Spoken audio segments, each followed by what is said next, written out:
Bonjour les amis, heureux de vous retrouver. Aujourd'hui, un petit Arte de la semaine.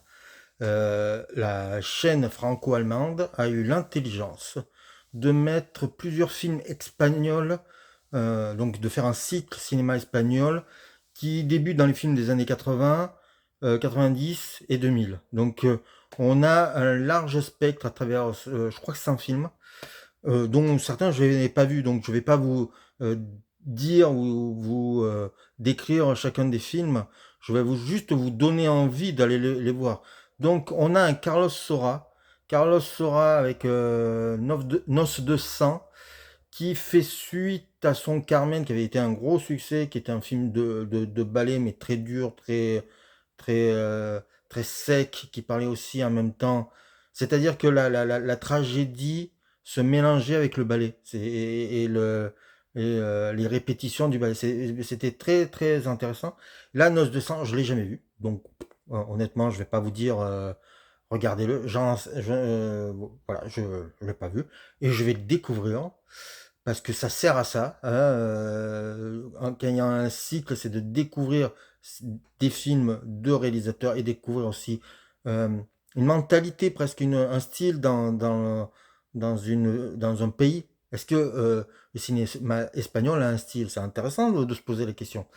Donc, le premier, 9 Après, il y a Matador de Pedro Almodovar. Alors, celui-là, je l'ai vu. C'est avant qu'Almodovar explose en France avec Femme au bord de la crise de nerfs. Dans les années 80, après la Movida, il a réalisé des films. Il s'est, on peut dire, il est allé dans la comédie presque graveleuse, très pipi, très LGBT, très voilà. Et puis il s'est amélioré au fil des films. Il s'est professionnalisé, on peut dire. Et Matador fait partie des films intéressants, qui est un film, c'est un drame euh, avec une histoire d'amour avec un toréador et il y a un serial killer qui rôde. Et c'est un film avec Antonio Banderas. Et c'est un film assez troublant, assez inquiétant, assez déroutant. C'est pas grand public, mais c'est passionnant. Donc je vous le conseille fortement. Ensuite, il y a Mes chers voisins de Alex de Iglesias. Donc Alex de Iglesias a apporté un vent nouveau aussi, mais alors lui dans le monde, je dirais au cinéma peut-être européen. Il a apporté un humour noir. Il a fait des tas de films passionnants, drôles, Perdita de Durango que je considère comme un grand film. Qu'est-ce qu'il a fait? Il a fait un film anglais, Crime à Oxford, qui peut-être est le film qu'il a un peu mis un boulet dans le pied parce que ça a été un échec. Il y avait John Hurt, Elijah Wood, Dominique Pinon, et c'était un vrai polar avec un plan séquence absolument dément. Il a commencé par des films un peu potages comme Action Mutante ou Le Jour de la Bête. Et là, c'est un film, oui, on peut appeler ça une comédie noire, assez violente. euh, et c'est très très bien réalisé. Voilà. Donc il y a ces trois-là. Il y en a un que je connais pas du tout. Donc en fait, je crois que les deux qu'il y a ensuite, je les. C'est pas des films très célèbres. Il y a aussi L'écureuil rouge de Julio Medem. Alors Julio Medem, c'est un réalisateur qui a fait un mélodrame sublime qui est super difficile à trouver aujourd'hui, qui s'appelle Le Cercle des... Non, Les Amants du Cercle Polaire, qui est un... Alors pour moi, c'est un chef-d'œuvre. Et il a aussi fait un film érotique, mais alors sublime, pas du tout graveleux, très beau, très triste, qui s'appelle Lucia et le sexe, et qui est un film fabuleux. Et avant tout ça, il avait fait un film qui s'appelle L'écureuil rouge, que je vais découvrir, parce que je ne l'ai pas vu. Et, et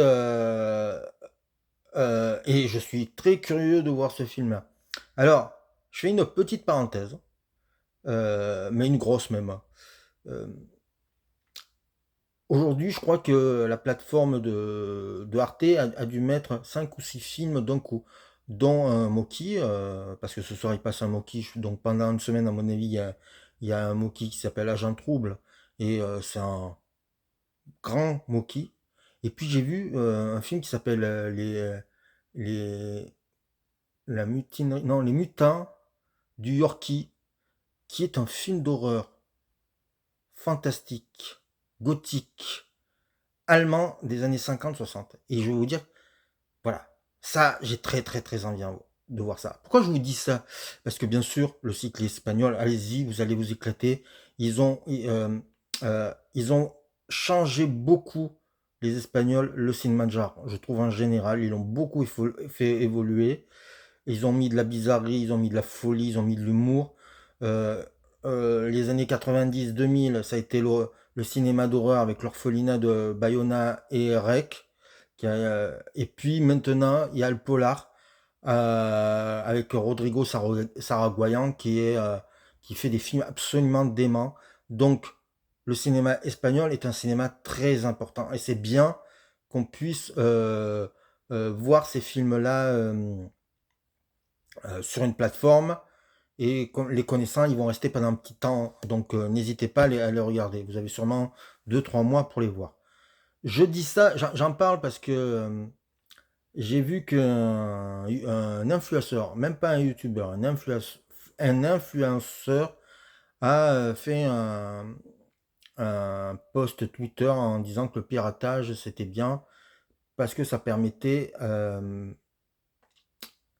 de, euh, de se cultiver.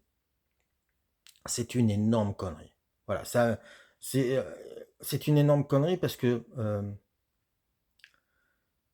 pour que vous voyez des films en qualité, de bonne qualité, des vieux films, parce que quand il dit c'est se cultiver, on se cultive pas avec les films d'aujourd'hui.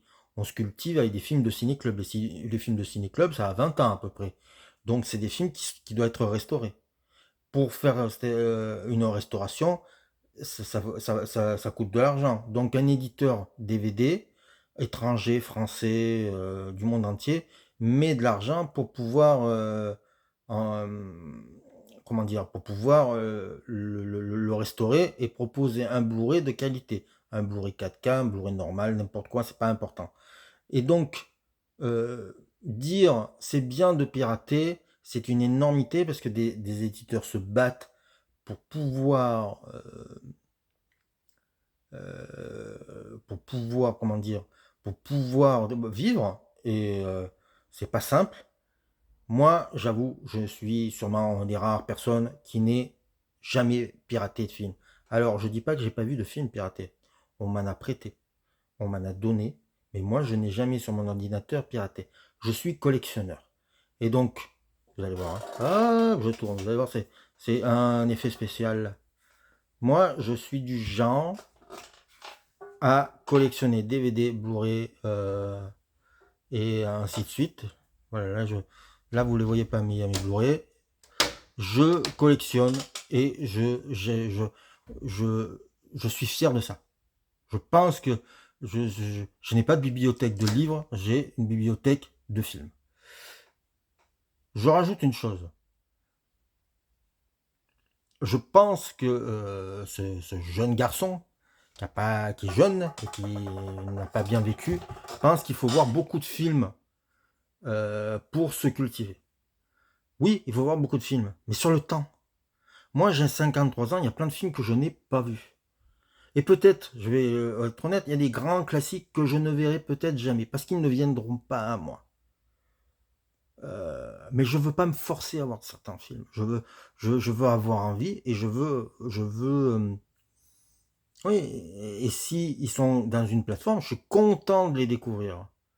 Mais je veux pas me regarder 5-6 films par jour pour devenir complètement gaga. Je l'ai fait et je sais ce que c'est, parce qu'après on est comme et puis à un moment donné on les voit plus les films. À 2-3 déjà, c'est déjà beaucoup de regarder 2-3 films par jour, sans que notre attention soit déconcentrée, parce qu'ainsi voir un film c'est aussi se concentrer, c'est ne pas être sur son téléphone, c'est regarder un film et l'écouter en même temps.